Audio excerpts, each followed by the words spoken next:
Hello everyone, this is PHTV Channel 4 in Palos Heights. I'm Sue Jankowski. Welcome to Meet with Moraine.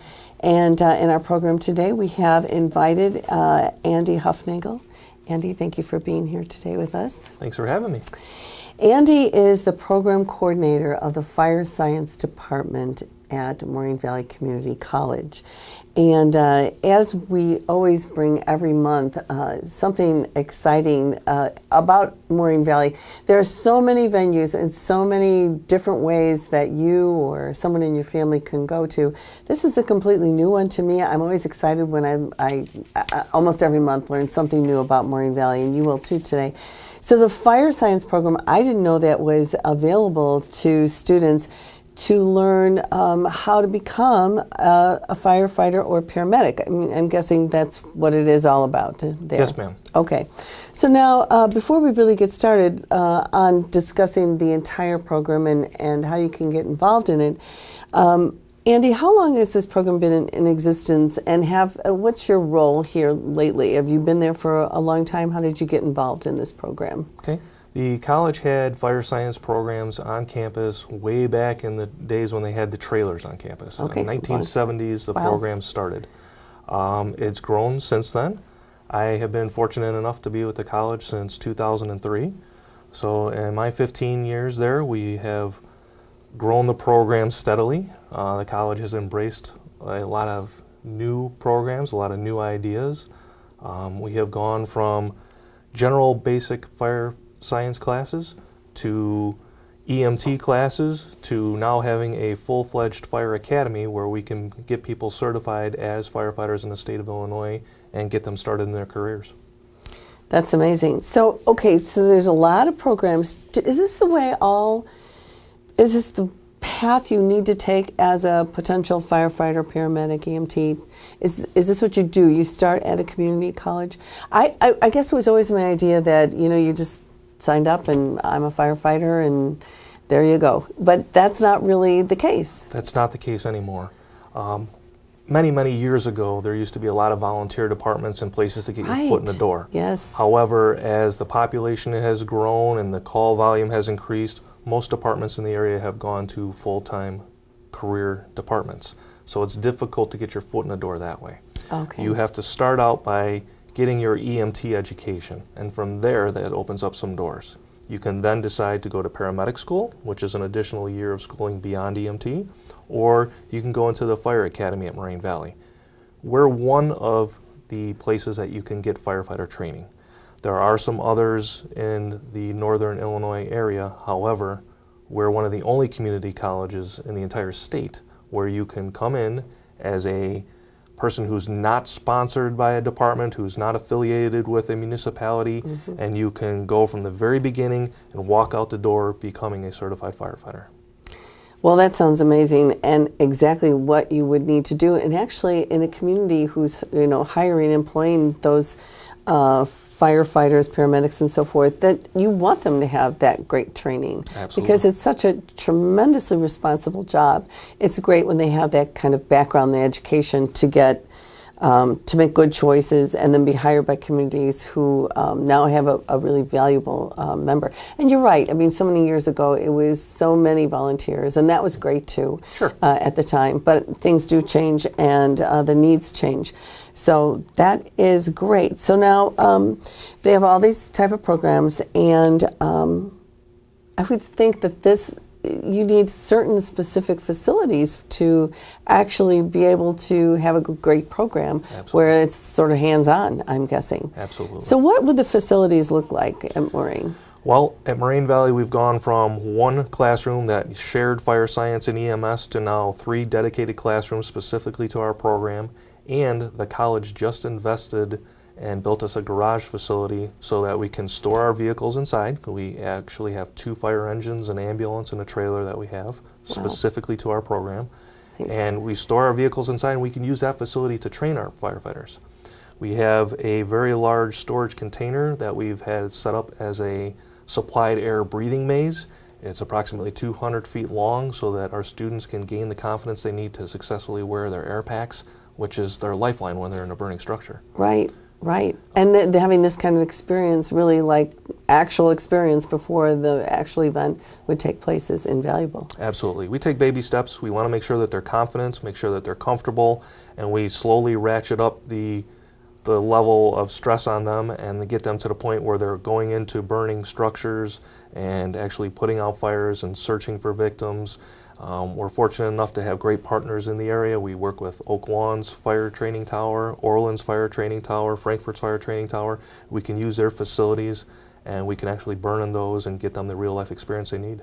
Oh, that is really great. So, talking about the stress, you might feel an anxiety and this type of thing, especially, your first time or two when you're having all the equipment on and so forth. Is there like some sort of, I don't know, I'm going to use the word test, that's really not what I want, so that you're the kind of person that is suited for this job? I mean, this can be an extremely difficult job, and it takes a special person to be able to do that. Yes. We don't have a psychological exam to test into this career.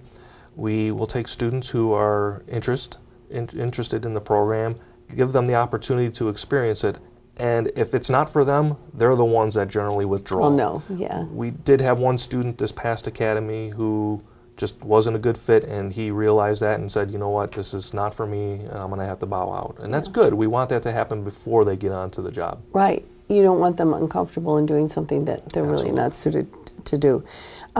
So you do partner with a lot of municipalities. Would you say there's then like a little bit of a feed into those? When you're looking for some kind of employment after your training, are any places like nearby, like that's sort of a nice little transition to those places? Absolutely. Yeah. The North Palos Fire Protection District, Roberts Park Fire Protection District, Palos Fire Protection District, Burbank Fire Department, Oak Forest Fire Department, Tinley, Richton Park, South Howland, all those departments take our people on after the academy, put them on an unpaid internship. They go there for 4 months, they train with their personnel, they learn more about the fire service, do some networking, and generally those students are kept on as part-time employees after their internship is over. Oh, that's great. We have an 80% placement rate for part-timers, and we have a 30% full-time placement rate with our academy. Oh, that is really great, because I was wondering then, if there is an internship program, which is wonderful, then that's about 4 months, you said.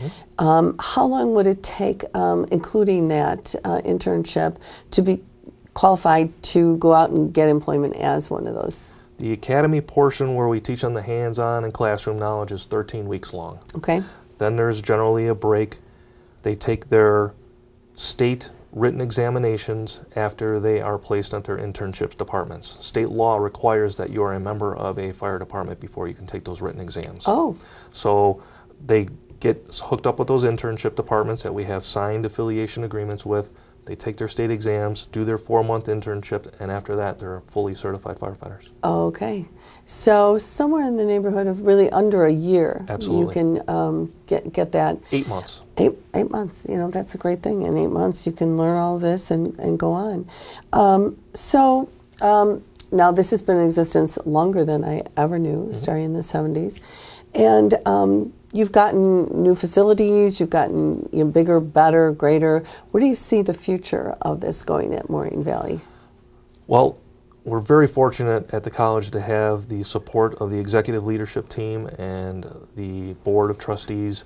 They're investing in our program consistently and constantly. They see the need to have trained personnel out there. So I think in the future, they'll be looking at possibly getting us our own burn center, some sort of facility where we can have it, if not on campus, nearby, so that we can go there directly after we do the hands-on and classroom training, go out there and practice our skills. Oh, that would be phenomenal for the program. Absolutely. So are you drawing, I would think, of course, you draw within the Moraine Valley area, but I would think maybe not all community colleges offer this type of program. Do you draw from outside our borders of what's typical? We do. We will take 20 people per academy, because we have to have a limit based on the number of air packs that we can provide to the students. Mm-hmm. So 20 people max, and we will take from within Moraine Valley's District 1st. If we don't have our 20 seats filled, then we'll go from outside the district and allow people to enter. And you're right, we're the only community college in the area that will take someone from entry level and bring them all the way through to certification. Wow, that is phenomenal. Another great feather, for Moraine Valley, offering so many tremendous opportunities for people looking to expand their careers or change careers or start a career, any of those things. So now you have instructors, and are these people that come to you from, the various local fire outlets? They are. Yeah, there are locally based professionals. They're all currently working on a job or have had some vast experience working on a job. Our average time in the career is about 15 years for our instructors. So these students are lucky enough to get hundreds and hundreds of years of experience and knowledge. And being that we take people from all over to be instructors, they're getting different tools and different techniques from each of the different instructors, so they can put that in their toolbox, and maybe someone else's idea was better, or they learned something from somebody else on this particular subject. So when they're on the streets and they're faced with a real life challenge, they have a lot of different experiences to draw from. Yeah, that would be, that's a tremendous advantage to get people who have actually experienced and are experiencing the kinds of scenarios that your students will one day experience. Absolutely. Now, is there like a certain age? Can you start this program when you're 18? Is that too young? You need 21-year-olds? What's the bottom line for that? In order to go through the EMT program and do your clinical time, which is 24 hours on an ambulance, 24 in an emergency room, 8 hours in labor and delivery, a couple hours in dispatch centers, you have to be 18 years of age. Okay. So that really opens up the door. We get a lot of people who are just about to turn 18 or getting in the program, and that's great. They're hitting the ground running. Once you're 18, then you can get into those paramedic programs and get into the fire academy. You cannot be hired full-time on a career department until you're 21 years of age. And you have to be hired before your 35th birthday. So that's your window. You have to be hired. Yes. Why is that? I think it's for pension purposes, and it's a very taxing career. Yeah, right. Physically challenging, mentally challenging, and after 35 years of age, if you're going to do 20, 25 years, you're going to be 60 years old. Yeah. You don't see a lot of 60-year-old firefighters. That's it's just true. Very grueling. It would be, yeah. Well, that makes sense. So you have a window of about 14 years that you need to find your niche. Yes. And get that figured out. So actually, in your program, you are not seeing like people looking for a second career, like the people that come in and they're 40 or 45. For the most part, that's true. But we do get people in their mid-20s that are looking for a career change. Okay. And they say, you know what, I don't want the day-to-day desk job. It's just not for me. I want something that's challenging, exciting. And they come to us and we get them lined up. Okay. Well, that's amazing. Good. Now, I look at an emergency response situation, and I think that a lot of us can be thrown into an emergency situation and we can rally. But knowing that's your job all the time, that has to be a very, I don't know, I think any kind of, whether it's law enforcement or fire protection, that has to be a job where you're feeling like anything can happen at any time, and you have to be ready for that. That's true. It's very stressful, and it's what a lot of people don't realize. They have this misconception that firefighters are sitting around and lazy boys all day long and just eating food and stuff. We're constantly out there training. We're constantly preparing for the next thing because you don't know what the next thing is. In the 70s, firefighters were tasked with putting out fires. In the 80s, it became EMS. In the 90s, it was with hazardous materials. In the 2000s, it was domestic terrorism. Our role constantly increases, and we have to be prepared for that. Yes, that's true. So there's got to be some then ongoing training. Since everything changes and the needs change, there must be like some kind of outside, when people come in and they need certification in something new. Does your fire science program address that as well? We do. We offer many different state certifications for people who are currently in the career or who are looking to expand their knowledge or even get into a different specialty in the fire service. You can go into the hazardous materials, you can do fire prevention, fire investigation. We have classes to help people who are firefighters to become fire officers. They want to become lieutenants and captains and aspire to be leaders in their fire service. Right. So you have those things available. We do. So even anyone who is, you know, fully employed and works at a facility full time, they can come to you and say, look, I need to be certified in hazardous material, and they can come in for that kind of certification as well. Yes. Yeah, that's great. Yeah. What do people find most rewarding about this kind of job? Because, I mean, there's so much stress and pressure. There is. Everyone I talk to and the people that I've known find just the serving the people and the overcoming challenges and obstacles and making people's days a little bit better than when it started. They find that to be the best part of the job. People call us, it's their worst moment in time. Yeah, and we get there and we try to make it a little bit better for them at that point. And generally we're very successful at doing that. So you go back to the station feeling good about yourself when you do that. Yeah, you sure would. And you're right, that is about the worst time. You know, things are happening that aren't expected a lot of times, and you're looking for reassurance and competency and calm and patience, and that's something that I think any experiences I've had with anybody in those fields has always been reassuring as you're the victim or the person who's, you know, got the person who needs some help, whether it's you know, an ambulance arrives or whatever. You're so grateful that the people that coming in are like, everything's going to be fine, and they're very competent. Yes, we want to calm the situation down, take control of the situation, and move it in a positive direction. That is great.